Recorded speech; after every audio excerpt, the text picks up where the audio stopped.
church, in my students. Excellence is what I teach and what I try to model. This is not easy because in education and in community life, indifference and mediocrity are often the order of the day. Too often we expect students, co-workers, and our leaders to be marginal, to think narrowly, uncritically, and to perform minimally. I bear the pain and scars of having been threatened, criticized, and shunned by some faculty, church members, administrators, and students because I insist on excellence and Black love in and out of the classroom. I know the pain of internal exile. Because I love my people so much, I have always wanted to become a general scholar and a practical leader in Black folks' lives. This has led me to continue my education long after earning my PhD degree.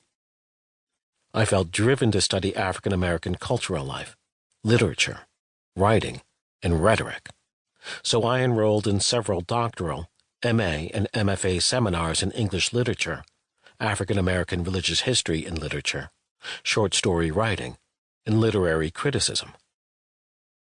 I aced all of these courses, including the Mark Twain seminar on The Adventures of Huckleberry Finn, where I was bombarded with and burdened by the word nigger. Historically, the word nigger was invented and embedded in white America's language and practice as a racial epithet designed to degrade and destroy the Black mind and body. It was not only a denial of respect, but an intentional and systemic use of a derogatory term to infuse Black consciousness with the notion of nothingness, an ontological denial of being. But it did not work, because Blacks always had common sense enough to know and believe that they could not and would not be defined by their oppressor. It's in their DNA. This systematic oppression and denial of Black life from the Middle Passage to the recent murders of George Floyd and Breonna Taylor reflects 4 centuries of white supremacist ideology and practice throughout government, business, politics, education, and white church life. Almost every white American adult and their progenitors and their children learn to use the word nigger with impunity at one time or another because it has been passed on from one generation to the next. I know this because as a child, around 6 or 7 years old, I was first called nigger by a group of white children as my cousin and I walked to the corner store, Sadler's, in Matoka, Virginia. In order to get from our house to the store, we had to walk a mile on a narrow country road, up a hill, and past a clump of poor whites who taunted us with verbal abuse, propped up and sustained by the word nigger. That's what I remember. That's all I remember. Now, fast forward to January 6, 2021, during the Trump-orchestrated incitement of the mob to attack the U.S. Capitol.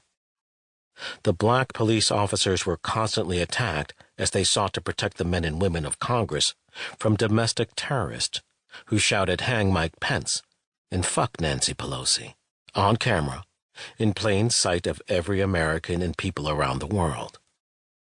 What we didn't see and hear is what the Black police officers had to endure from whites who were leaders and members of various white supremacist groups.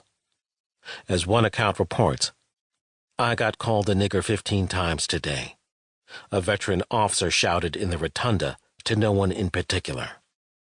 Trump did this, and we got all of these fucking people in our department that voted for him.